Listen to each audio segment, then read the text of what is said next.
세월이 흐르고 세대가 바뀌어도 변하지 않는 것이 있습니다. 종로라는 것이 아무래도 문화 1번지라고 얘기를 합니다. 옛날에 그런 정치들 있잖아요. 제대로 남아있는 것이 바로 이것이 아닌가. 박태원 살던 집도 이상이 살던 집도 있고 한국 문화의 심장이죠, 종로. 오래된 문화유산이 묵묵히 전해주는 전통과 가치가 있는 곳. 종로라는 곳이 특히 서울의 어떤 지점들보다 다양한 시간들이 지금 되게 부딪히고 있는 공간이라고 말할 수도 있고, 저기 꿈의 무대이기도 한 것 같아요. 계속 꿈을 키워나가면서 사람들을 만나는 꿈의 무대이자 만남의 광장이다. 오늘도 열정 가득한 젊은 꿈이 모이는 곳. 이 시대의 새로움을 찾아가는 곳. 이 도시에서 우리는 내일의 희망을 봅니다.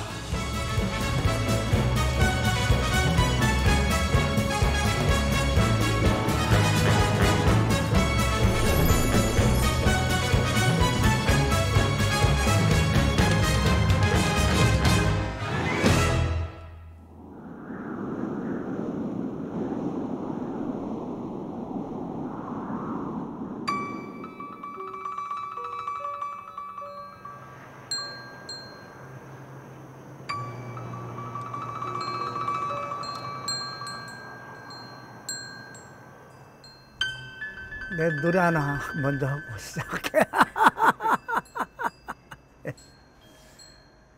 이 맑은 가을의 햇살 속에선 누구도 어쩔 수 없다. 젊은 날 떨고 피리던 내 피도 저 붉은 단감으로 익을 수밖에는.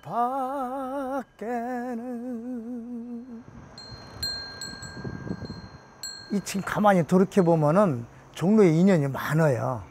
화신백화점, 그 지금 종로 타워 있는데 그 옆에 바로 보험회사가 붙어 있었어요, 거의.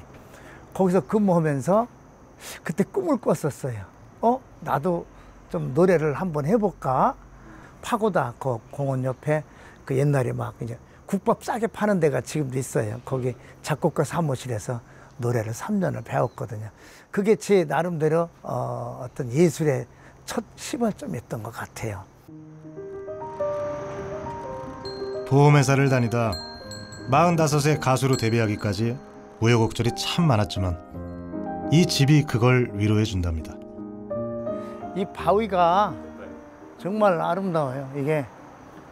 이게 쏟아지는 바위인데 이 바위의 힘이 엄청나요. 저기 막 이게 힘줄같이 돼가지고 막 엄청나게 생긴 지가 몇 수억 년이 됐을 거 아니야. 이 친구가 나를 볼 적에는 한 점 그냥 바람이 훅 지나가는 먼지 같은 존재인데 오래된 친구하고 같이 벗을 하고 산다는 것이 이건 너무 멋있는 거예요. 그리고 여기 이쪽 산이 북한산 끝자락입니다. 저기 보이는 저게 마치 이렇게 몇 산자 같이, 그리고 마치 큰 독수리 같이 저것이 인왕산 뒷자락입니다. 재밌잖아. 장사익 씨가 사는 동네는 종로구 홍지동. 예술가라면 무엇을 먹을까, 무엇을 입을까, 그런 걱정보다 어디에 살까, 그걸 먼저 고민해야 한다는데요.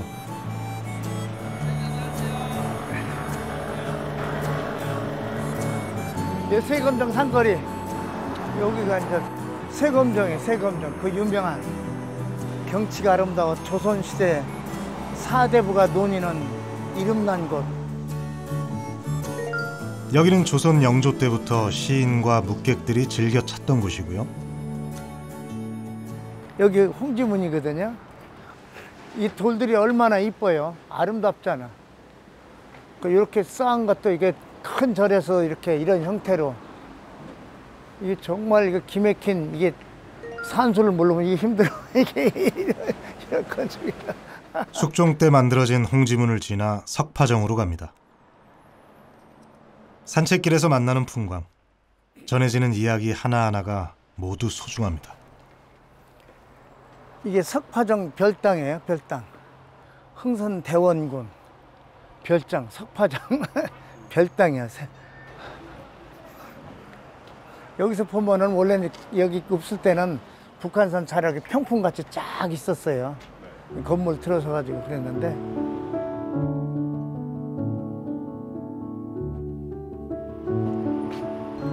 옛날에 그런 정치들 있잖아요. 자연과 역사적인 그런 모든 그 향기가 지금까지 그대로 이렇게 변형이 안 되고 제대로 남아있는 곳이 바로 이곳이 아닌가 생각을 합니다.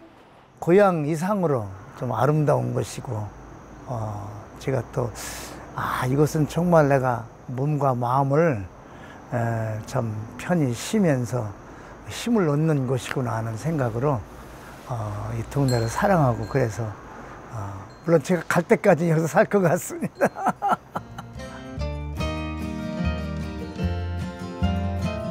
자연이 좋아 친구가 좋아 자아문 밖으로 모여들었던 조선시대 문인들의 전통은 오늘까지 이어지고 있습니다.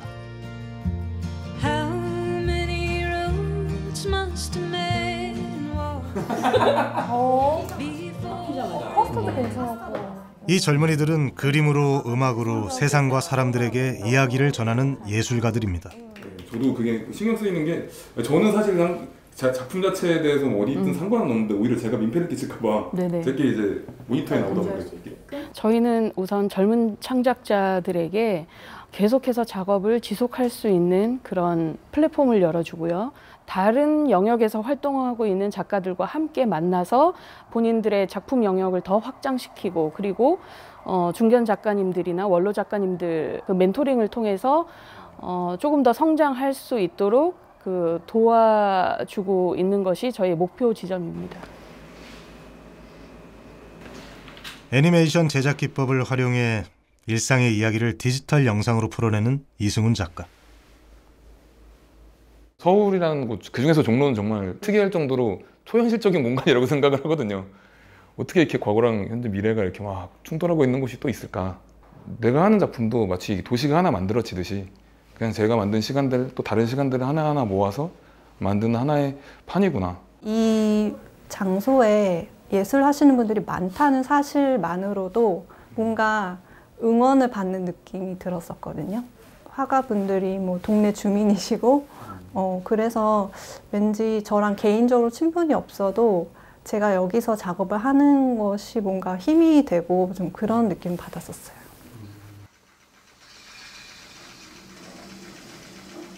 이 두 젊은이는 사운드 아티스트입니다. 일상의 소리를 채집해서 예술적 영감을 받고 스토리를 부여해서 작품을 만든다는데요. 한번 들어볼까요?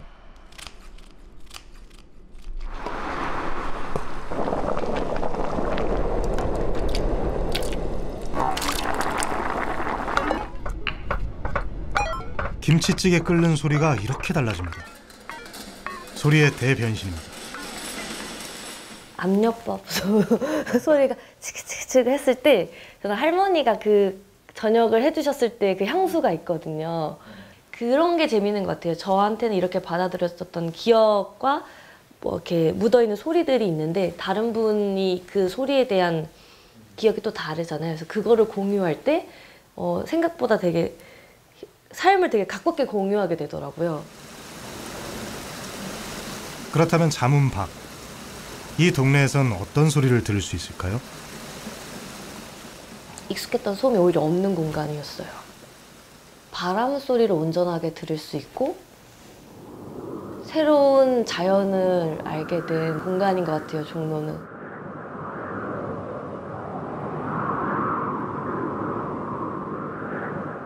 과연 이 젊은 예술가들이 보고 느낀 동네 자문 밖은 어떤 곳일까? 걔가 원래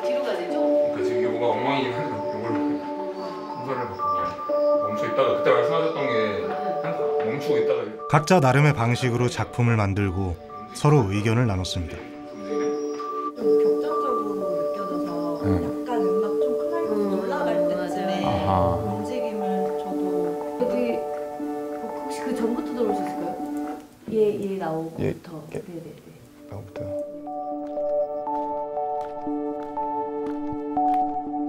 조용한 동네, 변화가 빠르지 않은 동네, 자연과 사람이 함께하는 동네.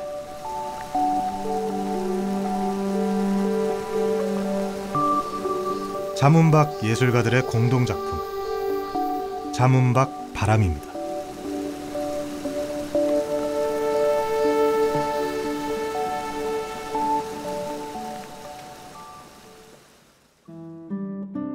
이승훈 작가는 늘 제자리를 지키는 산과 바위에 주목했고, 장수정 작가는 젊은 예술가를 자연 속에서 자유롭게 날아다니는 새로 표현했습니다.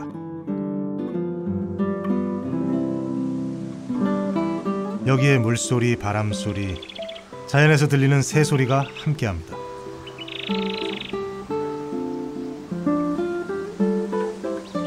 분명 도시 한가운데 있으나 거대한 빌딩이 보이지 않는 이곳에선 과거로도 미래로도 갈 수 있습니다. 이 동네 모든 것이 예술의 소재가 된다고 합니다.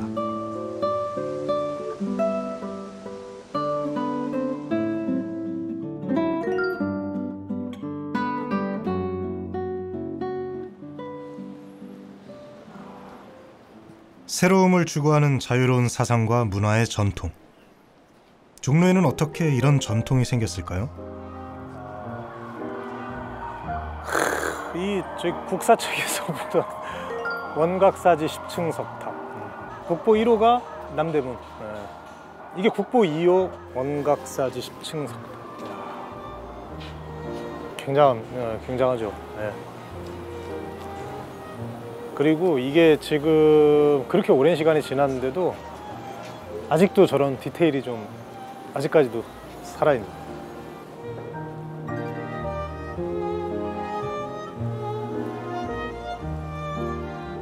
지금은 공원 안에 홀로 서 있지만 처음 만들어질 당시엔 이 탑 옆에 원각사가 있었죠. 한양에서 가장 높은 탑, 한양의 랜드마크 하얀 대리석 탑인데요. 유교를 숭상하던 조선에서 수도 한양에 불탑을 세우고 연꽃 무늬에 나한과 선인까지 화려한 조각을 새겨 넣었습니다. 그 뒤 연산구 시절 원각사는 사라졌지만 이 석탑은 꿋꿋하게 남아 지금까지 종로를 지키고 있네요.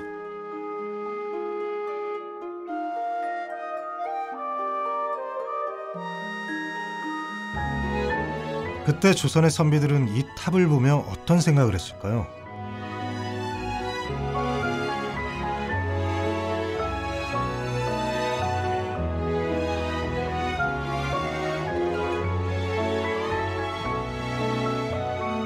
서울의 옛 건축물들을 그림으로 재현하는 이장희 작가는 이 석탑에 담긴 또 다른 이야기에 주목합니다. 이 탑이 조선의 역사에서 다시 언급되기 시작한 건 18세기 정조시대. 백탑하라 불리던 젊은 선비들 때문이었죠. 이 탑 자체가 하얗거든요. 그래서 이 근처에 살던 그 사람들이 이제 백탑하라 그래서 이 주변에 모여서 이야기를 나누고 그랬다고 그러는데 그런 거에 여러 가지 의미를 크게 담고 있죠. 이 탑이 서 있는 지금의 종로 2가에서 북촌로 일대로 이사를 온 선비들, 양반과 자제에서 서울 출신까지 열하일기로 유명한 박지원을 중심으로 한 이 지식인 청년들을 백탑하라고 불렀습니다. 당시 조선에선 가장 선진적이었고 특별한 생각을 가진 청년들이었습니다. 백탑파는 사실 새로운 학문과 시대 조류에 좀 맞는, 그리고 이 조선이라는 나라가 이제 좀 더 현실을 좀 바꿔나가야 된다, 이러면서 새로운 사회 변화를 꾀하는 아주 중심적인 역할을 했죠. 조선도 좀 더 이용후생, 실제 생활에 필요한 학문과 사상이 중요하다. 이런 인식을 하게 되었고 이것이 정조가 지향하는 북학 사상하고도 상당히 일치점을 보였다라는 거죠. 기존 질서에 얽매이기보다 기술과 실용으로 당대의 문제를 해결하려 했던 선비들.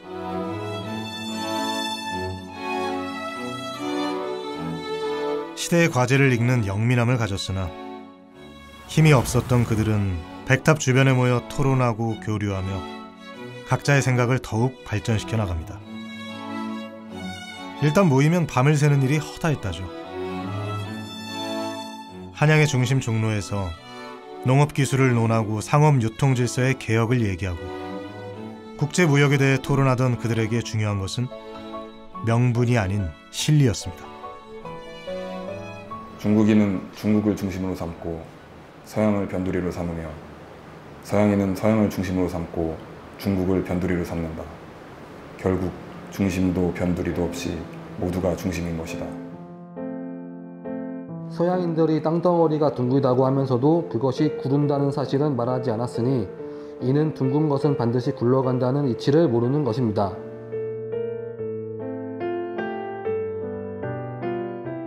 당시 조선이 세계와 만날 수 있는 창구는 청나라였는데요. 많은 유학자들이 명분 싸움을 하고 있었지만 신문물에 목말라 했던 백타파에게 청나라는 꼭 가보고 싶은 탐험의 대상이자 사상의 근원지였습니다. 실제 청나라에서 다녀온 경험이 있었다라는 거죠. 이 청나라에 가보니까 수레도 사용하고 선박도 사용하고 상당히 유통경제 같은 게 발전돼 있다. 우리 조선사회에도 이런 부분 좀 어떻든 그 실천해야 되지 않겠는가. 소위 이제 그 청나라의 선진 학문을 수용하는 이런 분위기도 어느 정도 적극적으로 수행해 나가는 거죠. 정조시대 조선의 과학은 크게 발전합니다. 거중기를 이용한 수원 화성 건물은 물론 한강을 건널 때 사용한 배다리 역시 배와 배를 연결해 330m에 달하는 다리를 만든 아이디어와 기술이 지금까지도 평가받고 있습니다.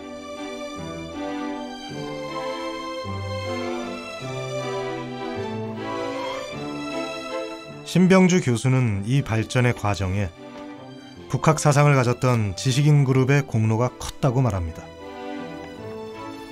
이제 조선이라는 나라가 좀 더 부강해지고 좀 더 백성이 잘 살 수 있는 이런 그 정말 정책들이 무엇인가 이런 것을 끊임없이 고민하고 결국 거기에 대해서 성과를 냈다라는 점에서 우리가 이들의 그룹들을 전체적으로 북학파라고 부르고 이 북학파가 추구했던 북학 사상은 훗날 근대 시기 개화 사상으로까지 연결된다는 점에서 이들이 지닌 어떤 학술적 또 역사적 의미는 크다라고 할 수 있습니다. 박지원의 손자 박규수. 개화파의 시조라 평가받는 그의 종로 사랑방은 개화파 양송소였다는데요. 갑신정변을 일으킨 박영유, 서재필 등도 그의 영향을 받았다고 합니다. 개화기 원각사지 10층 석탑 주변은 크게 달라집니다. 고종이 팔각정을 짓고 군악대도 배치해서 최초의 근대식 공원으로 바꿔냅니다. 그 팔각정을 음악당 삼아가지고 거기서 애국가도 연주하고 서양 음악을 연주합니다. 그 얘기는 무슨 얘기일까요? 이 바로 탑골공원은 대한제국의 근대화와 서양 문화를 즐기는 굉장히 개화된 장소로서의 이미지가 강하죠.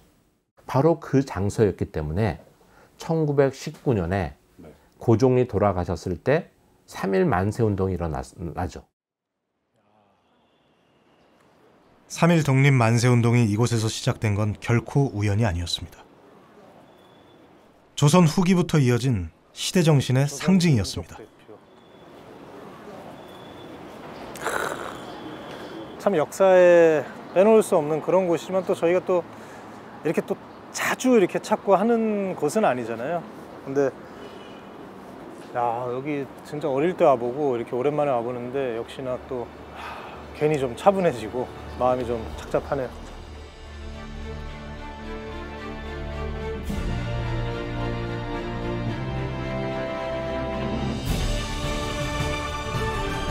탑골 공원에서 시작된 만세운동은 대일항쟁기 거대한 독립운동의 뿌리가 되었습니다.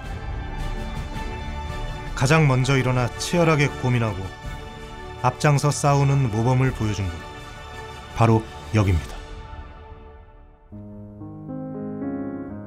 그렇다면 굴욕의 역사로 마무리된 조선은 실패한 나라일까요?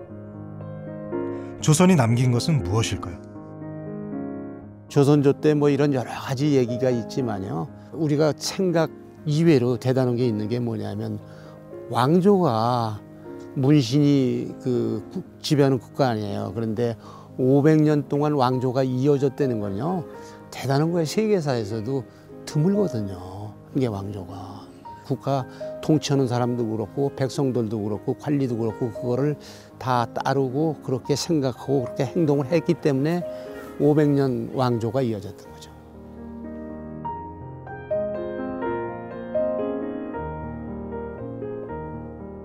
왕조는 사라져도 문화유산은 남습니다. 한양 신도시 건설에 담겨졌던 실용과 혁신의 철학. 미래를 향한 도전은 어떻게 남아있을까요? 종로엔 아주 유명한 영화관이 있었습니다.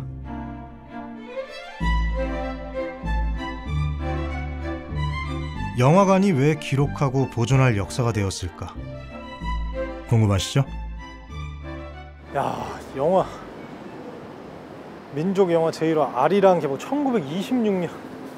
그러니까 우리나라 첫 영화가 1926년인 거잖아요. 와. 이 영화는 조선총독부 신청사 낙성신날 개봉됐죠. 진짜 여기는 진짜 우리나라에 살아있는 역사네요. 여기 단성사 요 자리.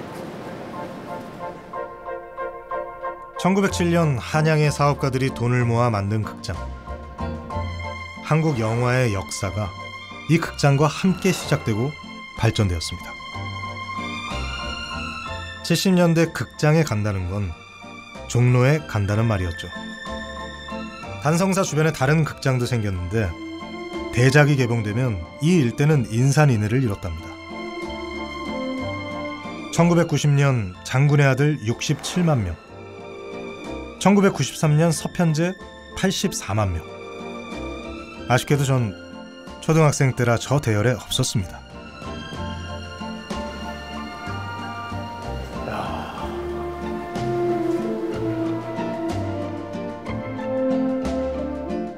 개화기에 시작돼 대일항쟁기에도 꿋꿋하게 살아남았고 경제개발 시기에도 뜨겁게 사랑받았던 영화.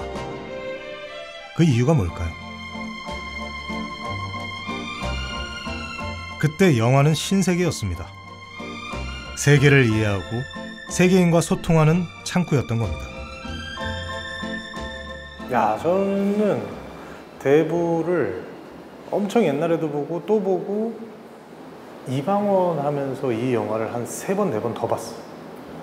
왜냐면 우리 감독님이 여기서 이제 알파치노가 인생이 비슷하다, 그 사람의 감정과 뭐 이런 얘기를 참 많이 하셨어요. 근데 생각해보면은, 왜냐면 그 가족의 가문 이런 거랑은 전혀 자기는 다른 삶을 살고 싶었는데 가만히 생각해보면 진짜 비슷하고 진짜 맞아 이런 부분이 있어요. 굉장히 많이.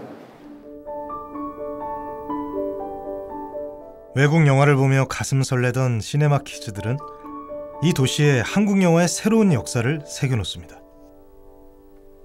우리나라 영화의 전성기의 시작이죠. 쉬리. 우리나라 영화는 쉬리 이전과 쉬리 이후를 나눈다고 합니다. 왜 그럴까? 그건 바로 영화 쉬리 이후 한국 영화의 부흥기가 시작되었기 때문입니다. 단성사가 생기고 100년이 지난 뒤 벌어진 일입니다.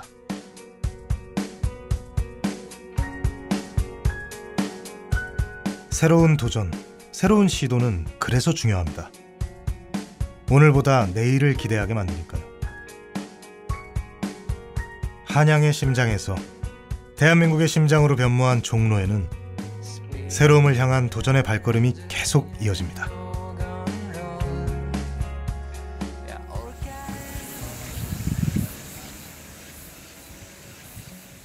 60여 년 전 종로구 평창동 산 아래엔 집이 거의 없었답니다.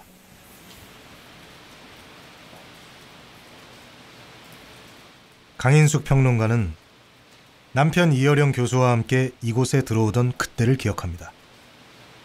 우리 선생님은 한 책을 이렇게 파고 들어가는 타입이 아니거든요. 책을 박사학위 논문 쓰는데 여기서부터 저기까지 쫙 펴놔요, 선생님. 르네상스가 사람이 할 수 있는 거는 다 알자 하는 시대거든요. 이 양반은 르네상스맨이다, 그런 생각이 듭니다.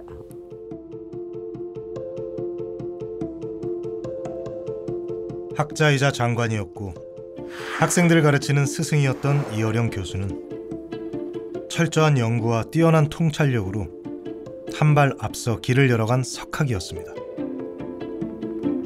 그런 그가 이곳에 이사 왔을 때 무척 행복했다고 합니다.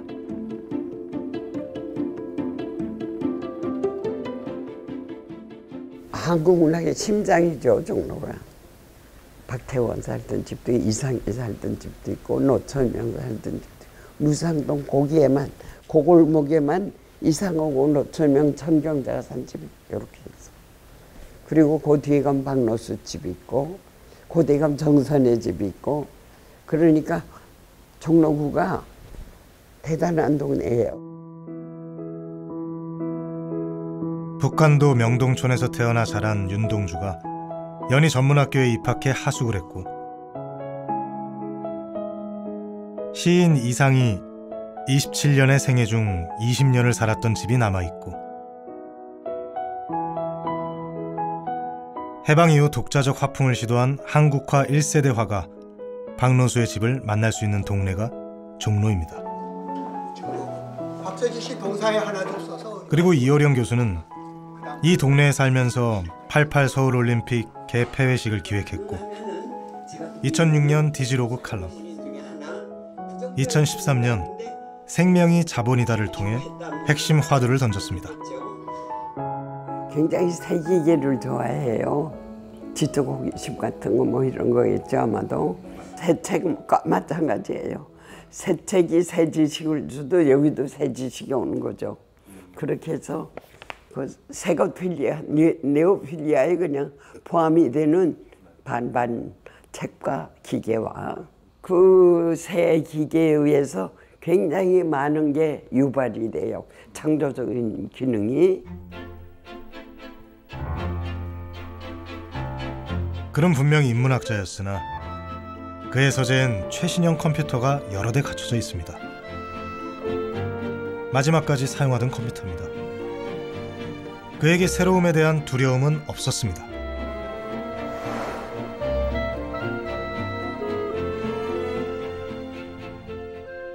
저 마지막 그 병원에 가실 때도 AI에 관한 거를 10권을 90%까지 만들어 놓은 거예요.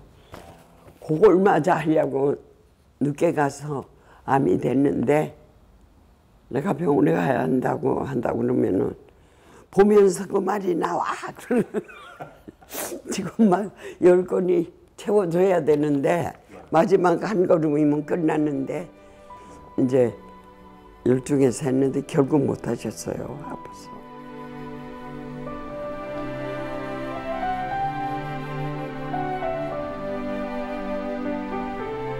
이어령 교수가 마지막 순간까지 손에서 놓지 못했던 인공지능 관련 자료들.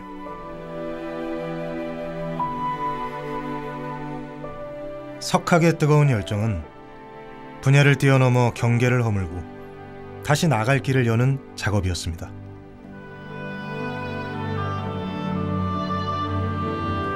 그가 60여 년 오고 가던 오래된 길이 새로운 이름을 얻고 내일로 이어집니다.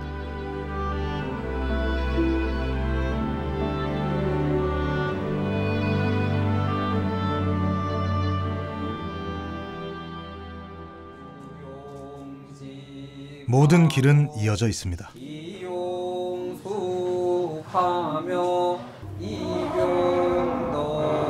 종로는 조선이 남긴 문화적 전통을 세계로 이어보려고 합니다.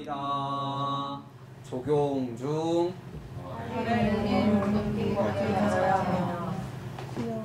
서당식 교육 방법으로 조선의 예법과 문화, 역사와 철학을 공부하는데요. 이들의 목표는 전 세계 젊은이들에게 한국 문화를 전하고 한국을 알리는 멘토가 되는 거랍니다. 한국의 정신, 문화, 가치, 전통을 엿볼 수 있는 곳이라고 하면 바로 이곳 종로일 것입니다. 그래서 세계 사람들이 종로를 찾아오는 겁니다.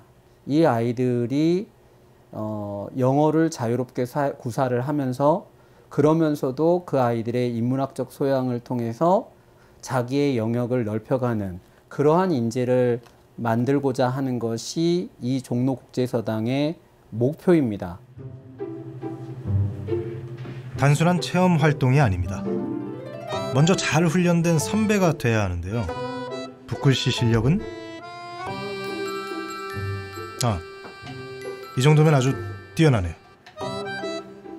지금까지는 좀 암기식 교육이랑 좀 주입식 교육을 많이 받았던 것 같은데요. 이렇게 직접 인문학을 통해서 소통하고 스스로 정말 깨닫게 해주는 이제 뭔가 마음속에 깊이 울림이 있는 수업이어서 정말 뜻깊었습니다. 교육이 끝나면 온라인으로 전 세계 젊은이들과 만나게 될 이들의 활동을 응원합니다. 종로에서 새롭다는 건 굳이 새 것일 필요는 없습니다. 오래된 한옥마을 익선동에서도 새로운 즐거움을 발견할 수 있습니다. 일단 서울에서 이런 한옥 골목은 흔치가 않죠. 그래서 가치가 있는데요. 한옥에 들어선 프랑스 밥집이라. 안녕하세요. 안녕하세요. 몇 분이세요? 저 혼자예요. 혼자 하세요? 네. 한국말 왜 이렇게 잘하세요? 앉으세요. 어떻게 여기 앉으면 될까? 여기가 특이하네요. 굉장히 한국적이면서 이국적이에요. 굉장히 한옥 느낌의 이렇게 했는데 프랑스 음식을 팔고 와인을 마신다? 뭔가 좀 색다르죠. 프랑스인 셰프는 재료부터 요리 방식까지 프랑스식을 고집한다는데요. 와, 이거 샤크트리본 나왔습니다. 이건 프랑스 하면 떠오르는 대표 메뉴 달팽이 요리. So, escargot garlic butter sauce? 기대가 되는데요. 저는 사실 완전 한식 애호가라 살짝 걱정이 됐는데요. 오리다리 컴피 나왔습니다. 잘 먹었습니다. 맛있어요. 맛있어. 맛도 맛이지만 한옥이라는 이 분위기가 한몫했습니다. 이것도 엄청 맛있겠어. 예, 안녕하세요. 셰프님입니다. 네. 여기 잠깐. 예. 일단 너무 맛있어요. 감사합니다. 너무 맛있습니다. 네. 여기 오픈한 지 얼마나 되신 거예요? 우리 오픈 2017년 5월. 17년 6년 전에. 벌써 6년 넘었나요? 오픈하실 때 왜 하필 이곳 익선동을 선택하신 특별한 이유가 있나요? I like 익선동 because the hanok is still traditional. And there is no many big franchise. It's still like a unique feeling when you walk around here, and very small street, no car, so it's very charming area here. And it looks like a fusion between old and new style, and you can take a beautiful picture around here. It's very nice style. I love it.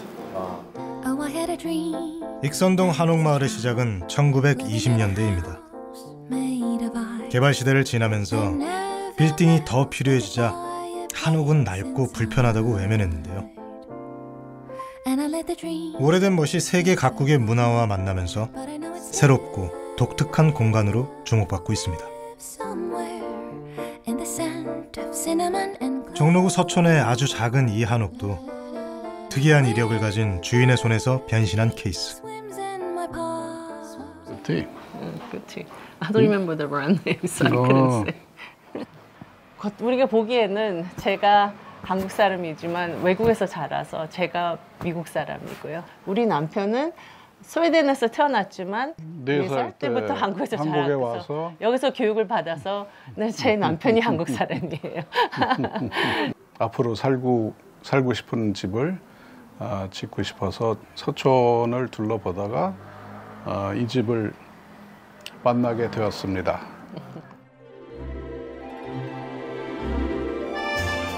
오래 기다린 만큼 마음껏 개조했는데요. 작은 마당, 툇마루. 한옥의 구조는 살리면서도 내부는 북유럽의 분위기를 가져왔습니다.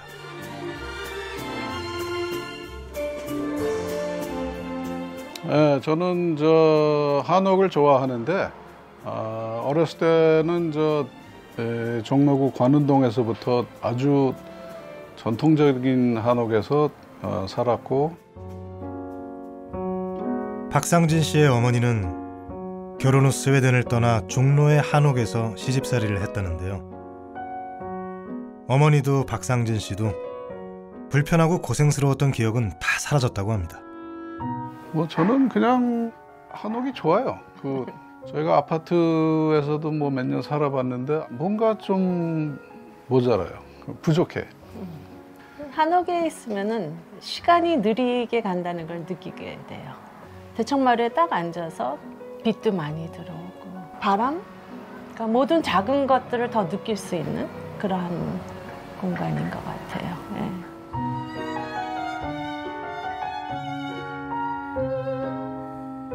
한옥 생활의 멋을 제대로 알고 계시네요. No, thank you. 서촌에 집을 마련하자 오래된 동네의 정취가 선물처럼 다가왔습니다. 안녕하세요. 80년이 넘은 통인시장에서 장 보는 재미는 대형 쇼핑센터와 비교할 수가 없죠. 안녕하세요. 네, 양파가 필요한데요. 감사합니다. 그냥 네모랗게 토막으로. 네. 어제는 안 계셨는데. 네, 어제는 제 쉬는 날. 그러셨구나. 네. 감사합니다. 수고하세요. 네, 감사합니다. 부부는 은퇴 후 본격적으로 펼쳐질 서촌에서의 생활이 기다려집니다.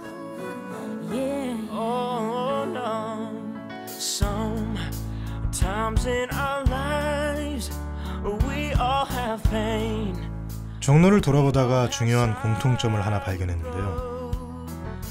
분명 새로 생긴 것 같은데 알고 보면 역사가 있고 사연이 있다는 점입니다.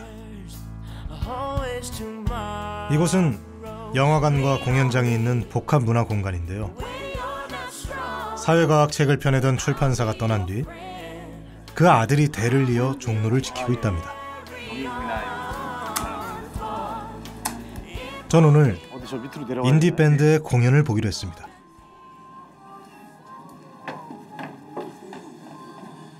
작은 무대가 야외에 설치되어 있는데요. 이곳이 경희궁 정원 바로 옆이라 이런 공연이 가능하다네요. 아니 바로 앞에서 근데 라이브로 부르시는데 헤드셋을 왜 끼는 거죠? 처음이라서 신기하네.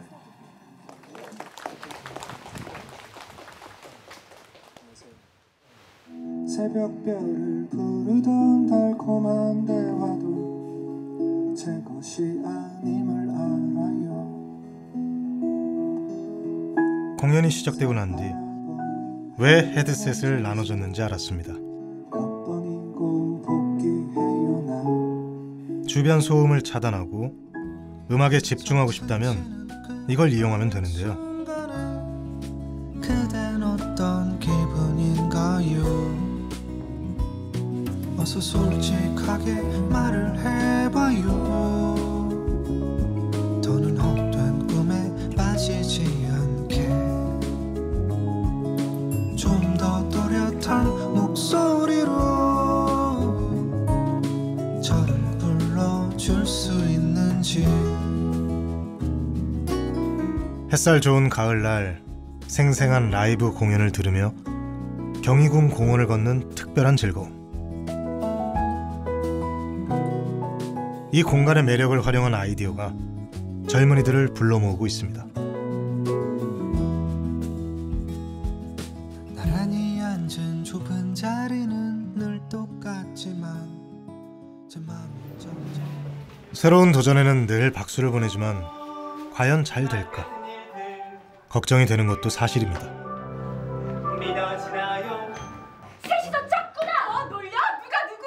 형이야, 네가 나한테 어떻게 대학로에는 오늘도 무대에 서기 위해 고군분투하는 젊은이들이 있습니다. 이들의 도전은 어떨까요? 성공 가능성이 있을까요?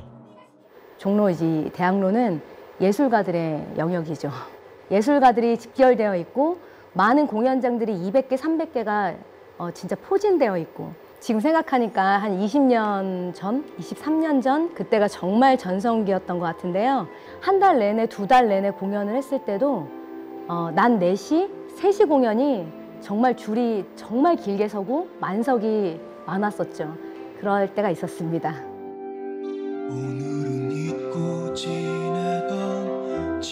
1970년대 서울대학교가 있던 회화동 부근에 문화예술 관련 기관과 공연시설이 들어서면서 대학로는 유명해졌는데요. 소극장 중심의 많은 무대에서 대중예술계의 굵직한 스타를 배출하며 한국의 브로드웨이라 불리기도 했죠. 하지만 최신식 대형 공연장이 없다 보니 언제부턴가 성공이 보장되지 않는 배고픈 거리로 알려졌습니다. 그런데요, 젊은이들 생각은 다릅니다. 배우들 입장에서는 출퇴근을 하면서 예술적인 공간 안에 확 들어와 있는 것 같은 그런 느낌을 느낄 때가 많이 있습니다. 네. 그래서 저는 개인적으로 대학로를 그냥 걸어 다니는 것도 좋아해요. 네, 마로니에 공원 이렇게 걸어 다니면 뭔가 예술가가 된 것 같은 느낌 들고 그런 거 저만 있나요? 네. 처음 공연을 올라가고서 관객을 딱 마주했을 때 너무 황홀했어요.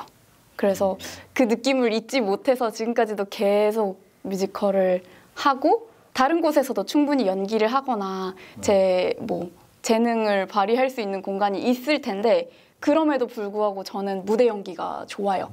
제가 생각했던 것보다 더 큰 세상이에요. 헬레나, 난 내 심장이 멈출 때까지 널 사랑할 거야. 헬레나, 내가 널 얼마나 사랑한지 보여주면 내 마음을 믿겠어? 난 널 사랑하지 않아. 야, 네가 감히 꼬리를 쳐? 너 가만 안 둬? 우리가 어떻게 지내는데? Every time I see you in the world, you always step to my girl. 이 젊은 배우들의 열정이 과거의 영광을 되돌릴 겁니다.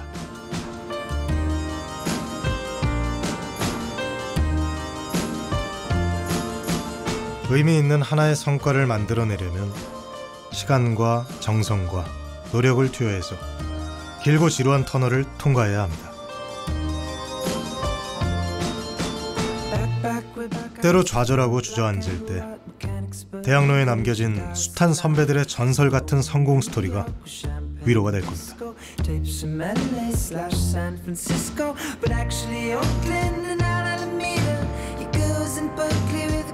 같은 길을 걷고 있기에 부지런히 걸으면 만날 수 있습니다.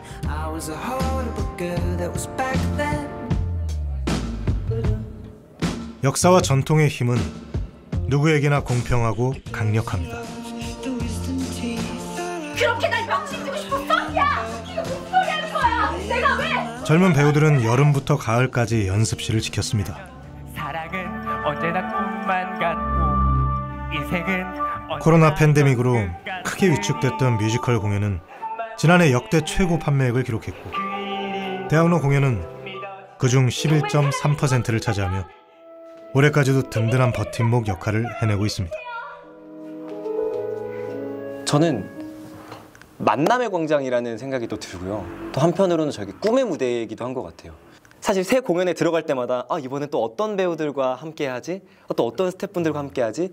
그러면서 나 저 공연도 들어가 보고 싶고 나 저 공연도 해보고 싶어 라는 이런 식으로 계속 꿈을 키워나가면서 사람들을 만나는, 그래서 꿈의 무대이자 만남의 광장이다.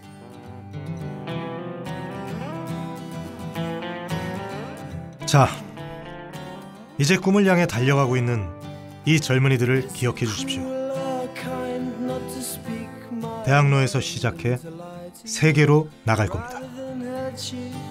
Well, I'll confess all of my sins after several large gins, but still I'll hide from you. Hide what's inside. 문화 강국 K컬처의 미래가 대학로에 있습니다. You say your heart still sings when you're with me. Oh, won't you please forgive me? I no longer hear the music. Oh no. And all the memories of the pubs and the clubs and the drugs and the tubs we shared together will stay with me forever. But all the highs and the lows and the twos and the fro's, they left me dizzy. Oh, won't you please forgive me? I no longer hear the music. Oh, no. 이렇게 서울의 화려한 밤을 보면 굉장히 가슴이 뛰는데요. 정말 멋지지 않나요? 근데 저 화려한 불빛들이 왜 가슴을 뛰게 하냐면 이 시간에도 열심히 일을 하고 또 내일을 준비하는 사람들의 바쁜 움직임을 대변해 주기 때문이 아닌가, 그렇게 생각을 합니다. 늘 새롭고 즐겁고 의미 있는 것들이 끊임없이 이루어지는 대한민국의 중심.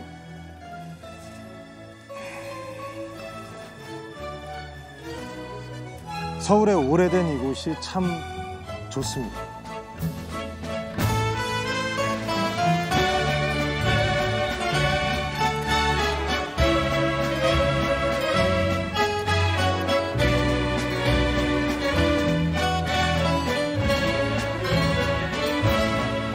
조선의 건국과 함께 역사의 전면에 등장한 서울의 기억은 미래를 위한 길을 보여주었습니다. 가장 오래된 종로에서 일어나는 현대화의 물결, 창조와 번영을 위한 새로운 도전. 우리들의 모던 타임은 지금입니다.